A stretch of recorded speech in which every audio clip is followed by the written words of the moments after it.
వ్రతం చేసి ఎక్కడికైనా వెళ్ళండి, తర్వాత అపజయం ఉండదు. నమ్మిన వాడికి నమ్మినంత ఫలితం వస్తుంది. ఈ మాసం ఆ మాసం తేడా లేకపోయినా కొన్ని మాసములలో చేస్తే అధిక ఫలితం ఉంటుండోయ్. మాఘేవా, మాఘమాసంలో చేస్తే ఎక్కువ లాభం. మాధవే మాసి, చైత్రమాసంలో చేసిన, కార్తికేవ, కార్తీక మాసంలో చేసిన, అటువంటి కాలములలో చేస్తే ఇంకొంచెం ఎక్కువ ఫలితం ఇస్తుంది. ఇంకా శుభేధినే, కొన్ని దినములను శుభదినములు అన్నారు. పంచమి, దశమి, ఏకాదశి, పూర్ణిమ, చతుర్దశి ఇటువంటి తిథులలోనూ, సంక్రాంతుల్లో 12 సంక్రాంతులు ఉన్నాయి మనకి. సూర్యుడు మేషరాశిలో ప్రవేశిస్తే మేష సంక్రమణము అంటారు. సూర్యుడు ధనుర్మాసంలో ప్రవేశిస్తే అది ధనుస్సంక్రమణము అంటారు, ధనురాశిలో ప్రవేశిస్తే. అదే మకర రాశిలో సూర్యుడు ప్రవేశిస్తే మకర సంక్రమణము అంటారు. ఈ విధంగా 12 సంక్రమణాలు ఉన్నాయి. మనకి తెలుసున్నవి రెండేలండి. ఎప్పుడు మకర సంక్రమణం తప్పేం పట్టించుకో, సంక్రాంతి ఆ పండగకి ఏదో కాస్త పాయసం చేసుకోవచ్చని. కానీ నిజానికి 12 రాసుల్లో సూర్యుడు ప్రవేశించగానే 12 సంక్రమణములు అంటారు దాన్ని. అవే 12 మాసములు.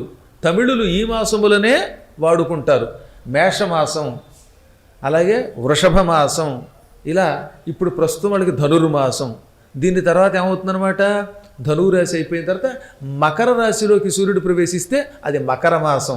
రేపు సంక్రాంతి నుంచి వాళ్ళకి మకర మాసం అనమాట. వాళ్ళది సౌరమానం, మనది చాంద్రమానం.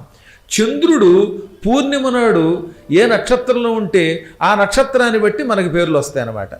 ఉదాహరణకి చిత్ర అనే నక్షత్రం పూర్ణిమ నాడు ఉంటే చైత్రమాసం, విశాఖ నక్షత్రం పూర్ణిమ నాడు ఉంటే వైశాఖ మాసం.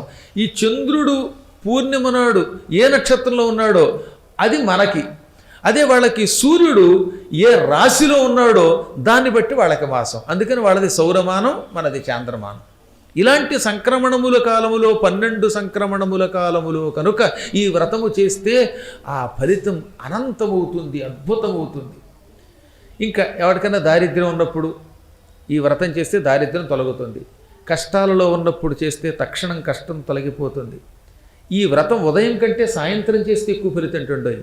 ప్రొద్దుటే లేచి కాలకృత్యాలు తీర్చుకుని భగవంతుడిని పూజించి సాయంత్రం ఈ వ్రతం చేస్తానని మొక్కుకుని పగలంతా తన కార్యక్రమాలు చేసి భగవన్నామం చేసుకుని మళ్ళీ సాయంత్రం వేళ స్నానం చేసి సాయంత్రం మళ్ళీ స్నానం చేయాలి, చేస్తే మంచిది. ఇలా గుడిలో ఉన్నప్పుడు, తీర్థయాత్రలో ఉన్నప్పుడు అక్కర్లేదు నియమాలు. తీర్థయాత్రకి వెళ్ళారు కాశీకి, లేదా నైమిషారణ్యం వెళ్ళారు, అప్పటికప్పుడు స్నానం కుదరదు. అటువంటి వాడికి సాయంత్రం స్నానం చెప్పినా పర్వాలేదు. ఇలా గుడిలో పొద్దున్న సాయంత్రం దాకా కూర్చున్నవాడు సాయంత్రం స్నానం చెప్పినా పర్వాలేదు. ఏదో విధంగా ఉదయం కంటే సాయంత్రం చేయటం మంచిది. అది కూడా నిశాముఖే, అంటే రాత్రి కాకుండా సంధ్యా సమయమునకు ఈ వ్రత కథ వినడం మంచిది. అందుకే ఈ టైం వచ్చేలా కథ చెప్పాం.